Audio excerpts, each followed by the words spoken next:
Hello, I am Crystal Newman, back with more on preventing violence against children.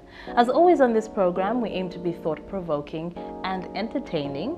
We share some pretty compelling personal stories with you. And today we are looking at the issue of violence against children in general. Now that actually covers violence, exploitation, and abuse. We want you to think about your actions and to think about the consequences of your actions when it comes to dealing with children. Violence is the misuse of children's rights in schools, like overbeating, some teachers overabuse. Okay, for me, the way I understand the word violence against children is the denial of children's rights. When a child is denied his rights, that is what we call violence against children. For me, I understand it that violence against children is the misbehaving against children. For me, the way I understand violence, it is like the mistreating of children at school, at home, in many places. For me, I know that some old children start teasing young ones, like stealing their pens, running away. And the way and other forms of energy, the forms of child abuse that we experience in our school, mostly it is beating their children.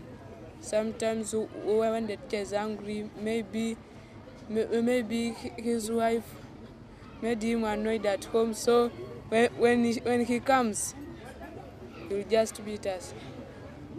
Some teachers mistreat children in classroom. Some teachers overbeat. They don't tell children that this is right and this is wrong, and they just say it and start beating the children. Okay, you can do something wrong and the teacher will abuse you, will abuse your parents, will abuse your family and even your tribe, which is wrong. Some teachers, they deny children their rights. They can abuse, and if you talk, they can say you are bad. And some teachers, they can beat, even if you apologize that you are sorry, they can't accept your apology. Just say lie down and they beat you. That's what I understand. For me, I said that we should educate, okay, you older people, you should educate the teachers about it. And you should educate them the advantages of abusing their children's rights. And also the pupils, they should be advised not to mistreat the young ones.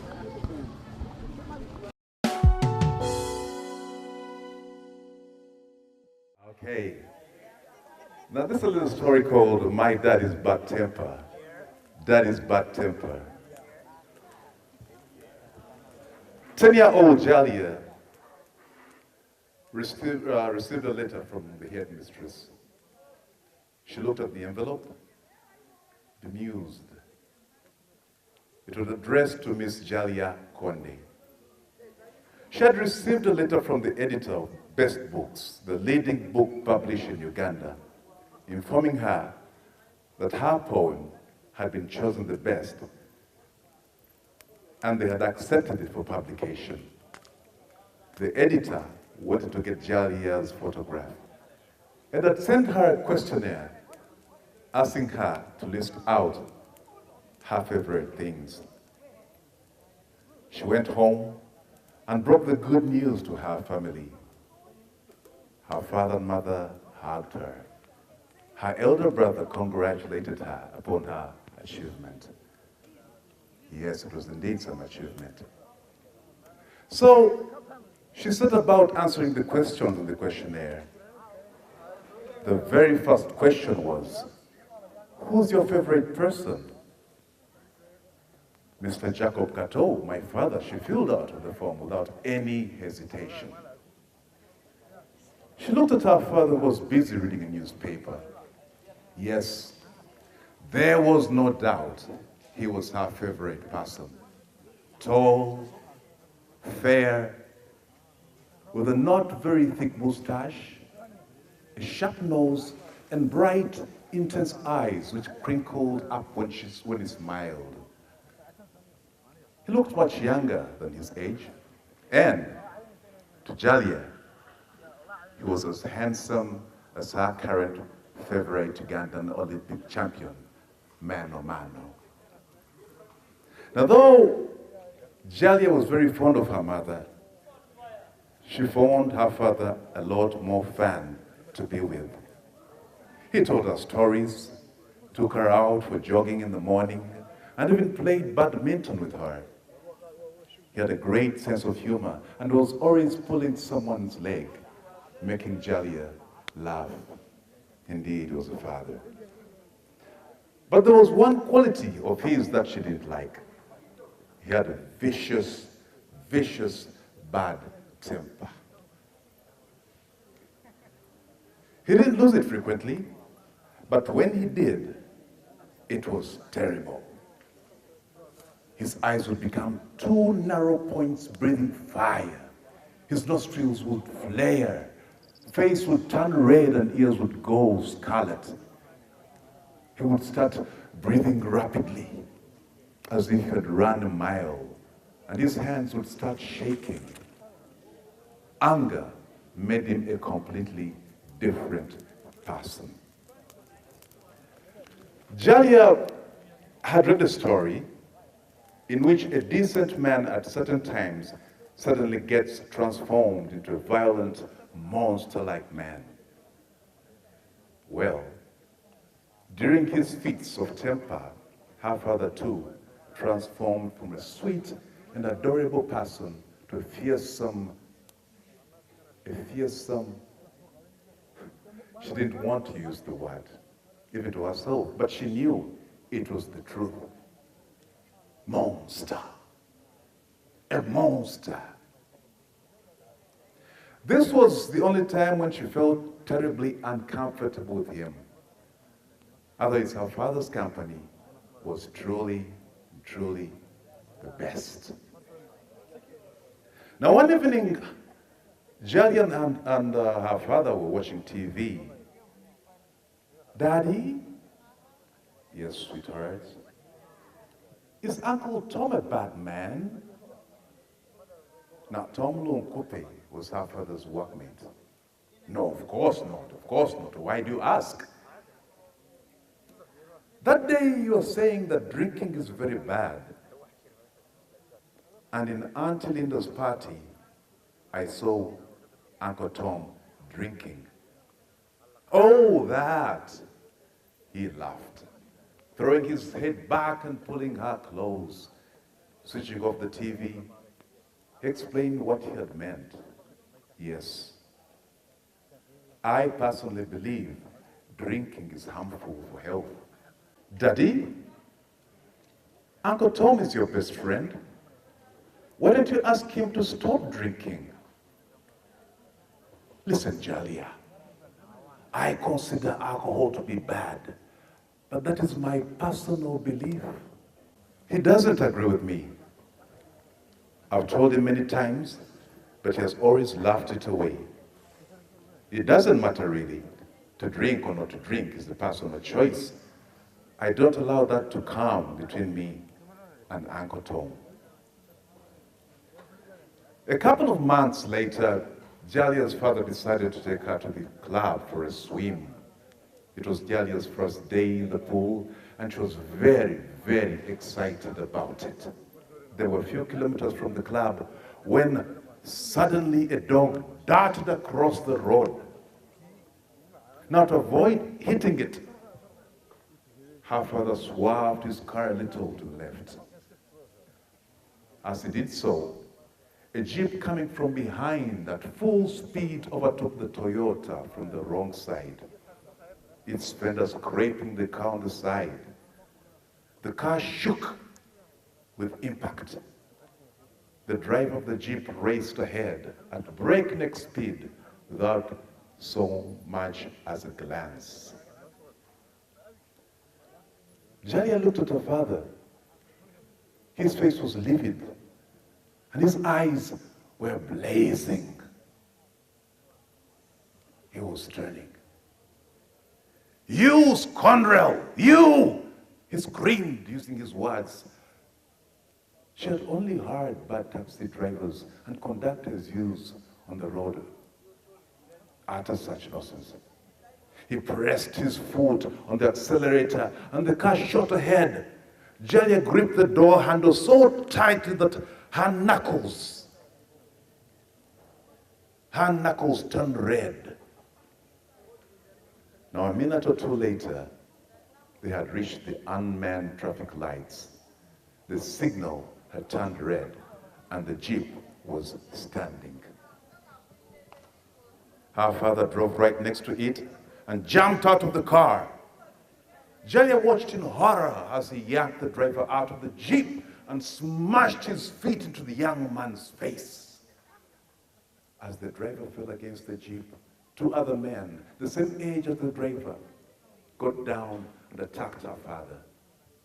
Jalia screamed and fainted. When Jalia opened her eyes, she found herself in her room. Her mother was sitting beside her. Her eyes were red. Her father was sitting next to her. There was a band-aid strip on his forehead and bruises on his cheeks and chin. Later, she came to know that the brawl had turned really ugly. Though a crowd had gathered, no one had bothered or dared to interfere. Luckily, their neighbor, Musa Kalunji, who had happened to pass by, managed to get Jalia and her father safely home with the timely help of a policeman. The next day was a Sunday. Jalia sat down on the stool beside her father, who was sitting in the compound reading the morning newspaper. The time to face Dad. "Daddy?" "Yes, darling." He looked up. "Daddy, that day you told me that people who get drunk often lose control." "Yes, that's true. And you also said that when one loses control, one becomes a beast." "Yes, Jalia." "But Daddy, yesterday on the road you also lost control. Then, were you? She stopped and looked at him. Her father's face turned red. "Here we go again." And she thought,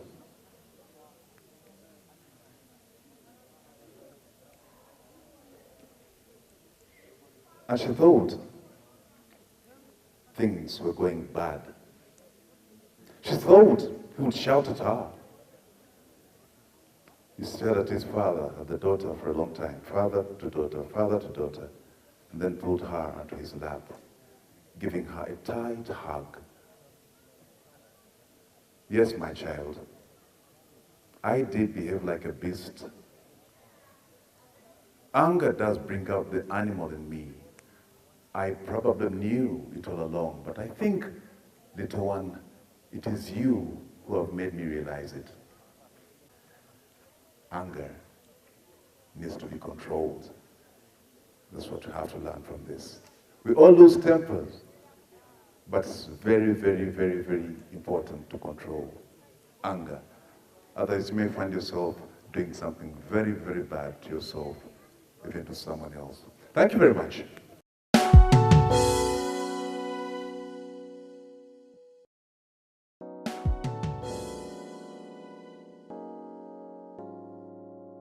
Today I'm with Mr. Leonard Wajaya, an educator with 35 years of experience. You're very welcome to the show. Thank you very much. Thank you for joining us. Thank you. Now, you mentioned earlier when we were chatting one-on-one that you are a tutor. Yes. What exactly does a tutor do? A tutor is a teacher trainer.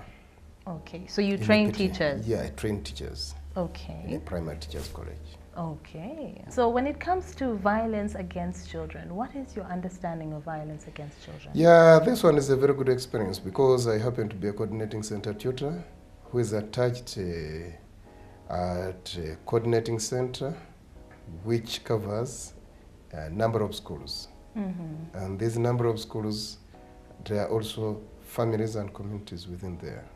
And I've experienced a lot of violence against children.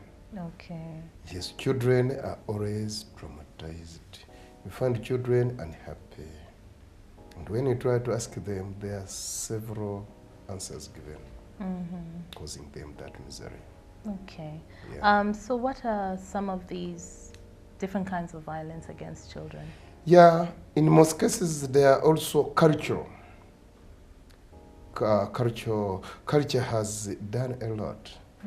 Because in most cultures, adults look down upon children. And yet within a modern society and within normal life, these children are also human beings. Because it is these children who will grow into mature adults. Yes, yes. Yes, so they need to be recognized from the beginning. They need to be respected. They need to be respected. They need to be listened to, which is not in most African cultures. Yes, that's very true. Yes. It's what you say that is a word of the law. That's it. Yes. That a child is a child. When I talk, a child has not to talk. And when I assign him or her what to do, must do without question. Whether it is infringing on this child's rights or not, so long as a command came from an adult, it should be obeyed. And I think that is probably one of the strongest reasons that we keep seeing violence against children, because it's accepted. It happened to us when we were children. It happened to our grandparents, and that sometimes to get the information in or get someone to do something, you have to just add that extra slap. Or what do you think about that? Yeah, that is what it is. Even me, as I talk, during my time of school, I was subjected to that because with caning, it was part and parcel of the day. It was an agreed norm, but it was not helping because with the caning, constant caning, we designed also tricks to counter it. For example, we could put on 3 shots. Yes. Some of our friends could put their books. Yes. Okay. So that when they came, it is on the book. You have not felt the pain. Yes. So with violence, when you try to force it on me, I also try to design tricks to counter it. Yes. Okay. Now that we know it's a cultural problem, Yeah. what can we do to effect social change? Yeah, this one is to carry out sensitization within these people. You see, most of them are ignorant of the children's rights. The society we are in is a new society. So we need to go with the current norms. Things are not as they were during those old days.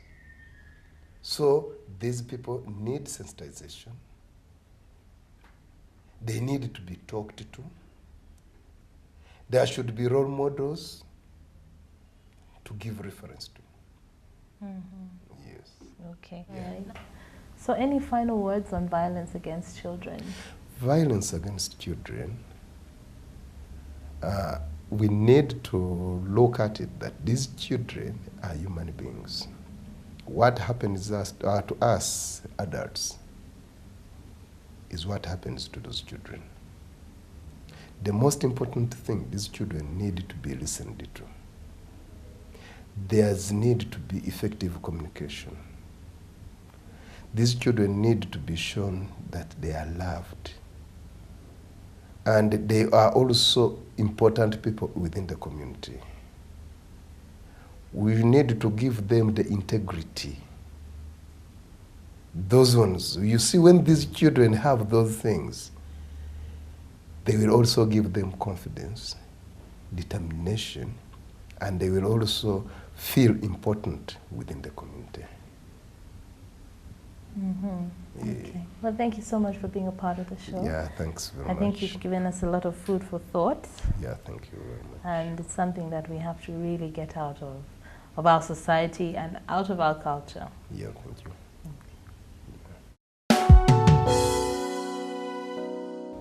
Now, if you see a child's rights being infringed in your community, you need to do something about it. Don't just keep quiet. You need to make sure you stand up as an adult and we protect our children today. It might be a child being denied food, maybe medical care. They don't have access to education. They're being stopped from going to school. It could be a situation of they're sleeping outside with the animals. Horrible situations that you hear about. And you keep quiet? No. Make sure you do something about it. Take action. Report it to the local council. Remember that it is everyone's right to enjoy a violence-free childhood. My name is Crystal Newman. Thank you for watching. Join us next time.